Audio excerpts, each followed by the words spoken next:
हमारे पास जो भी प्रॉपर्टियां होती है उन प्रॉपर्टियों को कि अगर किसी और पर्सन को देना है या आने वाले पीढ़ियों को देना है तो उसके लिए हमें गिफ्ट डीड करनी चाहिए या विल करनी चाहिए या कुछ रिलीज डीड साइन करनी चाहिए। ऐसा अक्सर हम लोगों के दिमाग में कंफ्यूजन रहता है कि प्रॉपर्टी का ट्रांसफर आखिर आने वाली पीढ़ियों को कैसे किया जाए। अगर हमें किसी को प्रॉपर्टी देनी है तो क्या ऐसा तरीका है जिससे स्टैम्प ड्यूटी भी कम लगे लेकिन हमारी सेफ्टी भी रहे। ऐसे कई तरह के कॉन्सेप्ट हैं, जैसे गिफ्ट हो गया, विल हो गया, रिलीज डीड हो गया। लेकिन किस में क्या फायदा है, किस में क्या नुकसान है और कैसे कोई डॉक्यूमेंट से आप अपनी स्टैम्प ड्यूटी बचा सकते हैं, इन सब बातों को जानने के लिए आज हमने एक बहुत ही डेडिकेटेड स्पेशल वीडियो बनाया है जहां हम बात करेंगे विल, गिफ्ट और रिलीज डीड के बारे में। आपको ये बताएंगे कि ये क्या होते हैं, इनके क्या प्लस पॉइंट है, क्या माइनस पॉइंट है और आपको वो डॉक्यूमेंट एग्जीक्यूट करने से पहले क्या ध्यान रखना चाहिए। तो वीडियो को एंड तक देखना क्योंकि एक छोटी सी गलती हमारे साथ बड़ा नुकसान कर सकती है। वेलकम बैक टू चैनल, मैं हूं आपका अपना वकील एडवोकेट नमन मनोज और आप मेरे साथ देख रहे हैं लीगल शॉर्ट्स। ये वो चैनल है जो आपको जागरूक करता है कानून की हर छोटी से बड़ी जानकारियों के साथ।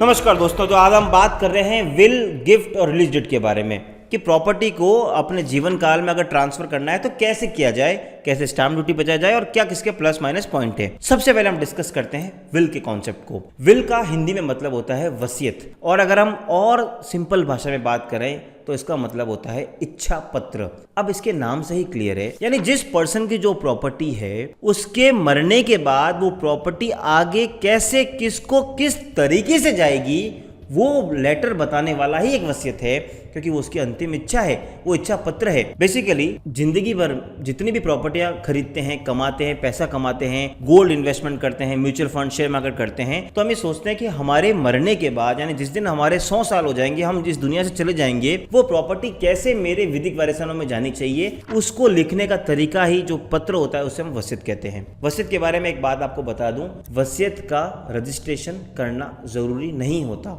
वसीयत को आप एक सादे कागज पे भी लिख सकते हैं, आप चाहें तो एक रफ पेपर पे लिख सकते हैं, उस वसीयत को मान्य माना जाएगा। क्योंकि जब कानून बना तब उन सबको पता था कि वसीयत मतलब अंतिम इच्छा पत्र।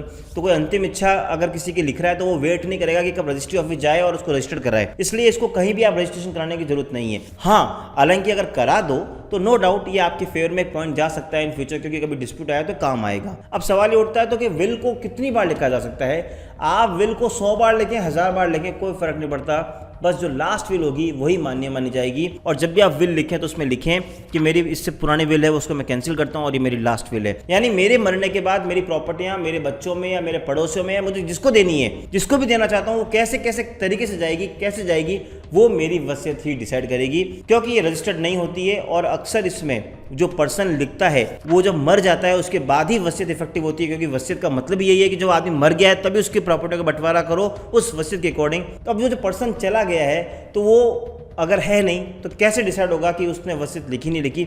इस कारण से वसीयत पे कई सारे डिस्प्यूट्स के केसेस आ जाते हैं। और आज अगर हम लिटिगेशन की बात करें तो सबसे ज़्यादा लिटिगेशन ही विल यानी वसीयत के रिगार्डिंग है। अब सवाल ये उठता है तो फिर वसीयत क्यों लिखी जाए। क्योंकि वसीयत इसलिए लिखी जाए क्योंकि वसीयत भले ही अगर आपको लगता है कि डिस्प्यूट आ सकता है, लेकिन अगर आप रजिस्टर्ड वसीयत कराएंगे तो चांसेस कम हो जाते हैं। दूसरा, आपके जीवन काल के बाद इसका टाइटल ट्रांसफ़र होता है। यानी अगर मैंने आज मेरे वसीयत एक मेरे बच्चे को लिखी, अब उसने मेरे जीवन में सेवा चाकरी नहीं की, मेरा ध्यान नहीं रखा, तो मैं उस वसीयत को चेंज कर सकता हूँ। क्योंकि वसीयत को आप जितनी बार चाहें चेंज कर सकते हैं। तो वसीयत एक सबसे अच्छा माध्यम है, इसके लिए किसी भी तरह का कोई खर्चा नहीं करना होता, बस आपको वसीयत लिखनी है और जैसे ही किसी अपने पर्सन के पास रखवा दें। बस ये ध्यान रखिए 2 विटनेस होने ज़रूरी हैं, क्योंकि अगर वसीयत में 2 विटनेस नहीं है तो वैलिड नहीं है। कुछ मत करिए, आज ही अपने घर पे एक सादा पेपर लीजिए, अपनी बात को लिख दीजिए, 2 विटनेस लीजिए और किसी पर्सन के पास रखवा दीजिए, ताकि जब आपके 100 वर्ष पूरे हो जाए तो वो खुल जाए और उसके हिसाब से प्रॉपर्टियां ट्रांसफर हो जाए। वैसे अगर आपको विल लिखवाने में हेल्प चाहिए तो मेरी टीम आपकी हेल्प कर सकती है, नीचे लिंक दे रहा हूँ विल रजिस्ट्रेशन की, आप चाहें तो उसको विल को ड्राफ्ट करवा सकते हैं। अब हम बढ़ते हैं अगले कदम की तरफ, अगले टॉपिक की तरफ, जो है गिफ्ट डीड। अभी तक हमने बात करी विल की कि मरने के बाद प्रॉपर्टी कैसे जाएगी, लेकिन मैं वेट नहीं करना चाहता कि मैं कब मरूं और कब प्रॉपर्टी इसको ट्रांसफर हुए। मैं ये चाहता हूं कि अपने जीवन काल में मैं अपनी प्रॉपर्टी किसी को ट्रांसफर कर दूं, उससे बिना पैसे लिए, without consideration, because of my love and affection. तो वो जो प्रोसेस होता है उसे कहते हैं गिफ्ट डीड। गिफ्ट डीड यानी इमीडिएट ट्रांसफर। यानी अगर फॉर एग्जांपल मैं एक प्रॉपर्टी में अपने बेटे को गिफ्ट कर रहा हूं तो इसका मतलब यह है कि द मोमेंट मैंने उसको गिफ्ट करी, आज से उसका मालिक मैं नहीं रहा और मेरा बेटा मालिक हो गया जिसको मैंने गिफ्ट किया है। गिफ्ट डीड में इमीडिएट ट्रांसफ़र होता है, जबकि वसीयत में मरने के बाद ट्रांसफ़र होती है। तो गिफ्ट डीड की सबसे अच्छी बात यही है कि गिफ्ट डीड में जनरली डिस्प्यूट अराइज नहीं हो सकते, क्योंकि गिफ्ट डीड को रजिस्ट्रेशन करवाना कंपलसरी है। अगर आपने रजिस्ट्रेशन इसका नहीं कराया तो उस गिफ्ट डीड की कोई वैलिडिटी नहीं है, और इसमें कितनी स्टैम्प ड्यूटी लगेगी वो हर स्टेट वाइज डिपेंड करती है, और क्या रिलेशन है उस पर भी डिपेंड करता है। तो प्लस पॉइंट क्या हुआ? Immediate transfer. लेकिन यही इसका माइनस पॉइंट भी बन जाता है कि फॉर एग्जांपल मैंने मेरे बेटे को एक गिफ्ट कर दिया, अब उसके बाद उसने मेरा ध्यान रखना बंद कर दिया, तो मेरे पास कोई अधिकार नहीं है या कोई तरीका नहीं जिससे उसको मैं वापस प्रॉपर्टी को रोल बैक कर सकूं। लेकिन यहाँ पे मैं आपको एक मेरी टिप देना चाहूँगा। सुप्रीम कोर्ट ने अभी हाल ही में कैसे जजमेंट दिए हैं जहाँ बोला है कि अगर आपकी गिफ्ट डीड में एक ऐसा क्लॉज है जहां आप कहते हैं कि ये जो प्रॉपर्टी मैं दे रहा हूं because of love and affection दे रहा हूं, और इस कंडीशन पे दे रहा हूं कि मेरा बेटा सेवा चाकरी करेगा, और अगर वो नहीं करता है तो वो प्रॉपर्टी कुछ कंडीशन में रोल बैक हो सकती है। आप चाहेंगे तो उसके लिए भी मैं डिटेल वीडियो में बनाऊंगा। तो बात हो रही है गिफ्ट डीड के बारे में। स्टैम्प ड्यूटी देनी पड़ेगी। गिफ्ट डीड एक बार ही लिख सकते हैं, बार बार तो आप चेंज कर नहीं सकते क्योंकि रजिस्ट्रेशन कराना है। गिफ्ट डीड लिखती इमीडिएट ट्रांसफर हो जाती है।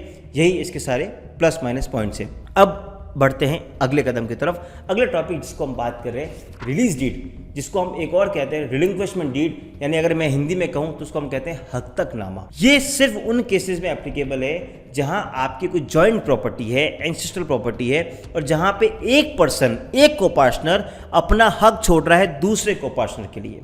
एग्जाम्पल से समझते हैं। अगर मेरे पास मेरे पिताजी से कोई प्रॉपर्टी आई है और मेरे भाई को भी प्रॉपर्टी मिली है और वो एंसेस्ट्रल प्रॉपर्टी है, और एक मकान पे मेरा और मेरे भाई दोनों का हक है। अब मैं ये चाहता हूँ कि मुझे उस प्रॉपर्टी में कोई हिस्सा नहीं चाहिए, मैं चाहता हूँ 100% प्रॉपर्टी मेरा वो भाई ले ले, तो मुझे उसके लिए उसको गिफ्ट करने की जरूरत नहीं है, क्योंकि it's a joint property, it's ancestral property. तो मुझे कुछ नहीं करना है, एक रिलीज डीड साइन करनी है, एक हक तक नामा साइन करना है। इसका मतलब ये होगा कि मैं इस एंसेस्ट्रल प्रॉपर्टी में अपना हक त्याग करता हूँ, छोड़ता हूँ। तो जैसे मैं हक त्याग करूंगा तो अगर 2% उसके मालिक है तो ऑब्वियसली अगर एक ने हक त्याग दिया तो दूसरा 100% उस प्रॉपर्टी का मालिक बन जाएगा। लेकिन रिलीज डीड का सबसे बड़ा प्लस पॉइंट यही है कि इसमें स्टैम्प ड्यूटी ऑलमोस्ट ना के बराबर होती है, बहुत कम होती है in comparison of gift deed या सेल डीड या जो भी आप अदर एग्जीक्यूशन के आपके तरीके होते हैं। बट इसकी एक लिमिटेशन है, आप सिर्फ और सिर्फ एंसेस्ट्रल प्रॉपर्टी में कर सकते हैं और रिलीज करके उसी पर्सन को दे सकते हैं जिसका उस प्रॉपर्टी में ऑलरेडी हक है आपके साथ एज ए जॉइंट कोपार्टनर, अदरवाइज आप नहीं कर सकते। तो आज आपने जाना कि विल, गिफ्ट और रिलीज डीड में क्या प्लस है, क्या माइनस है, क्या आप उसको एग्जीक्यूट कर सकते हो। विल यानी मरने के बाद, गिफ्ट यानी इमीडिएट, और रिलीज डीड यानी अपनी जॉइंट प्रॉपर्टी में अपना हक त्याग छोड़ना। अब कौन सा डॉक्यूमेंट आपको एग्जीक्यूट करना है ये आपको अपने फैक्ट्स पर डिपेंड करेगा। आपको खुद देखना पड़ेगा कि क्या मुझे गिफ्ट करना है, विल करना है या क्या। मेरी एक घर की सलाह है कि जितना हो सके अपने जीवन में जो प्रॉपर्टी आप गिफ्ट करें तो ये मान के चले कि अगर वो आपके पास वापस नहीं भी आए तो आप अपना जीवन यापन कर सकें। सपोज अगर आपके पास जीवन में एक ही आपकी प्रॉपर्टी है, अगर आपने उसको ही गिफ्ट कर दी और अगर आप जिसको गिफ्ट करी उसने आपका ध्यान नहीं रखा तो आपके पास कुछ नहीं बचेगा। अगर आप चाहते हैं और आपके पास कई सारी प्रॉपर्टी है, कुछ गिफ्ट कर दें लेकिन कुछ वसीयत में लिखें ताकि आपके पास भी आपके जीवन यापन का सहारा रहे। फिर भी कोई दिक्कत है, कोई समस्या है, मैं नीचे लिंक दे रहा हूँ, उस लिंक पे कमेंट करके आप मेरे से या मेरी टीम से बात कर सकते हैं। मुझे उम्मीद है आपको ये वीडियो पसंद आया और आपको पता लगा होगा विल, गिफ्ट और रिलीज डीड में क्या फ़र्क होता है। इस तरह की वीडियो अगर आपको और देखने हैं प्लीज़ सब्सक्राइब दिस चैनल। मिलेंगे अगली बार इसी तरह की वीडियो साथ, तब तक के लिए जय हिंद, जय भारत।